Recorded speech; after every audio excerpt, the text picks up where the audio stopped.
সাহেব কিছু নেতা দেখছি তারা এখন বিএনপির নেতা হয়েছে।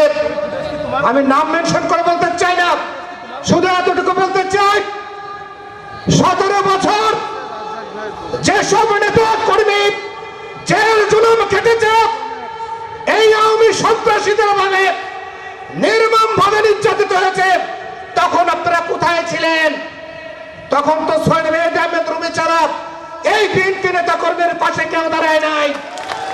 সুতরাং আজকে ডিসিশন নেওয়ার দিন এসেছে, আপনারা এখান থেকে প্রতিজ্ঞাবদ্ধ হবেন আগামীতে দেশনেত্রী বেগম খালেদা জিয়া, দেশনায়ক তারেক রহমান, আশা রাখি আল্লাহ যদি বাঁচিয়ে রাখে ইনশাআল্লাহ আপনারা দেখতে পারবেন সৈয়দ মেহেদী আহমেদ রুমীর হাতে ধানের শীষের ঝান্ডা।